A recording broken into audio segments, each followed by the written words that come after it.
want to talk about biases and breaking through society's chains. Okay, there was a point in time when I actually believed that all white people were racist, and I didn't have the opportunity to be who I wanted to be in America because of the institutional racism and things like that.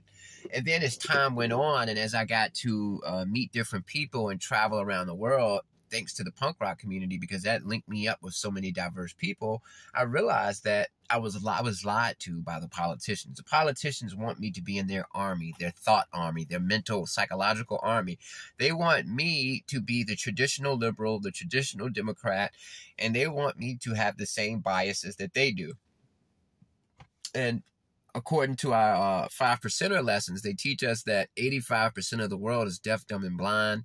10% of the world understands the right information, but instead of using that information to free the people and to open the people's minds, they're using that to further enslave and manipulate the people. So they understand the truth, but they're using the deception, the manipulation to basically subjugate the people's minds so that they can benefit from it. And then you have the 5%ers whose job is to open up the people's minds, to civilize the uncivilized. Now, that's just, you don't take that model too seriously. It's basically just another way of saying that the majority of people that you run across in this world are manipulated, and they don't even realize they were manipulated, just like I didn't realize I was manipulated. Politicians and the political establishment, the news, the media has a way of shaping our mind and shaping our biases.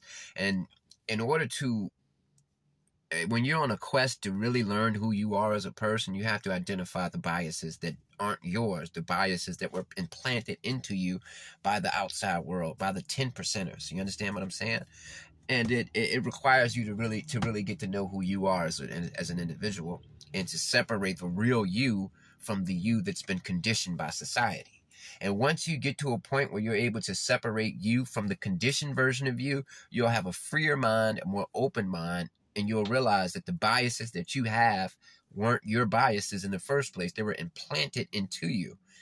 Now, I always say that people who are the powers that be, the Illuminati, whatever you want to call them, basically the hierarchy, the people at the top of the hierarchy, they are psychological masters, and they know how to maneuver people. They know how to maneuver public opinion. They know everything.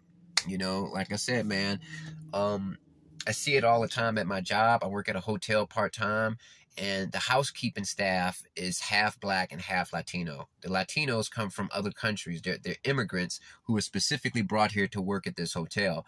And what the management does is, so that the black women and the Latino women don't come together, you understand? They don't want to teach the Latinos any English whatsoever. You understand? They want the language barrier there because they don't want them to get along. So there's always a conflict between the black housekeepers and the Latina, the women of Hispanic origin. And it's a divide and conquer technique, because now they hate each other. Every single day they're complaining on each other. It even breaks out into physical fights. It's a us versus them thing. It's a game. And the management staff is all white. And I'm not saying that was intentional. I'm not saying that that's bad. I'm just giving you the reality. All the managers of the hotel and leadership positions are white people from the Midwest who've immigrated to Richmond, Virginia. And everybody who's under them, the regular employees, are minorities. And they never really do anything to make the minorities get along. When the minorities are fighting each other, these internal conflicts, they love it. They love it. They love it. They absolutely love it. They love it, man. They absolutely love it. So basically what I'm saying is, take this time today, take some time out of the day to think about who you are, and to think, is this really who I am, or is this basically a conditioned version of me? Find the real you. Peace.